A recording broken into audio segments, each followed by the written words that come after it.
ம். அப்புறம் வேறு என்ன?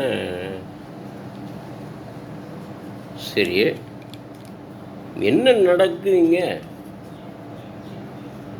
ஒன்றுமே அரசியலை பற்றி எதுவுமே அரசியல் ஒரு சாக்கடை அப்படின்னு சொன்னாங்க. சொன்னது சரியாக தான் இருக்குது.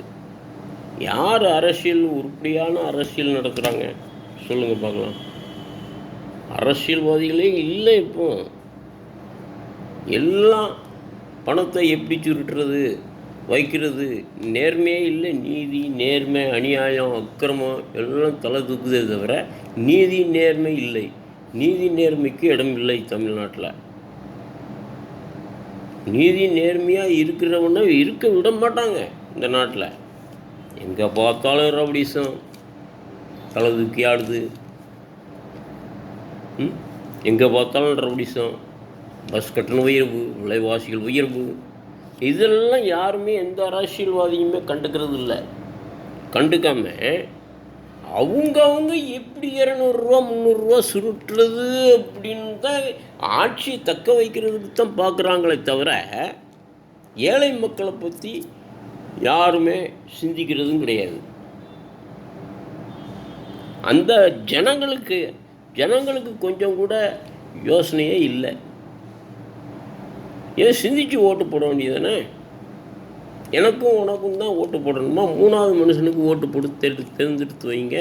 அவனாவது மக்களுக்கு நல்லது செய்வாங்கள்ல. ஏன் பண்ண மாட்டேங்கிறீங்க?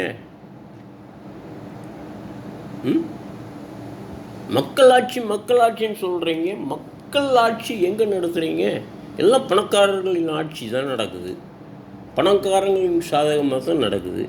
எங்கள் கேப்டன் சொன்ன மாதிரி அந்தந்த கட்சிக்காரன் வீராப்பா பேசுகிறாங்கல்ல. நான் வந்து அதை செய்வேன், இதை செய்வேன், அப்படி செய்வேன், இப்படி செய்வேன்னுக்கிறீங்கள. தைரியம் இருந்தால் நீங்கள் தனித்தனியாக நின்றுவாங்க. ஏன் 10 கூட்டணி, 15 கூட்டணி, 4 கூட்டணி, 5 கூட்டணின்னு சேர்ந்து இது பண்ணுறீங்க? வாங்க, நீங்கள் வாங்க கூட்டணிக்கு வாங்க அப்படின்னு கூப்பிடுறீங்க. ஏன் கூப்பிடுறீங்க? கூட்டணி ஆட்சி அமைச்சிட்டிங்க, ரைட்டு. இந்த கட்சிக்கு ஒரு மந்திரி பதவி கொடுங்க, அந்த கட்சிக்கு மந்திரி பதவி கொடுங்க. கொடுத்து மந்திரி பதவியை தக்க வச்சுக்கோங்க. மக்கள் ஆட்சி நடத்துங்க, நேர்மையான ஆட்சி நடத்துங்க. அதுவும் இல்லை இதுவும் இல்லை கட்சிக்குள்ளேயே உட்புட்சல். எனக்கு மந்திரி பதவி வேணும், எனக்கு அது வேணும், அந்த மந்திரி வேணும், இந்த மந்திரி வேணும். ஏன் கொள்ளடிக்கிற இலாகாவே வேணும்னா இன்னும் யாருக்கு போகும்? யாருக்கு நஷ்டம்? இந்த போக்குவரத்து டிபார்ட்மெண்ட் இருக்குது. இப்போ ஊழலாக இல்லை. ஊழல் இல்லாத டிபார்ட்மெண்ட்டு இப்போ இல்லை. எல்லாத்துலேயும் ஊழல், லஞ்சம் இருக்குதுன்னு நான் என் வாயாலேயே சொல்ல மாட்டேன். எல்லாருக்கும் தெரிஞ்ச உண்மை இது. ஊரறிந்த உண்மை, உலகறிந்த உண்மை. இது நான் சொல்லலே தெரிய வேண்டிய அவசியமே இல்லை.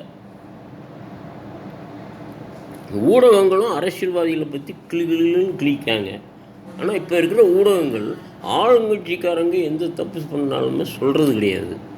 இன்னும் அவங்களுக்கு சாதகமாக தான் சொல்கிறாங்க. எதிர்கட்சிக்காரங்கள் சின்ன தப்பு பண்ணாலுமே உடனே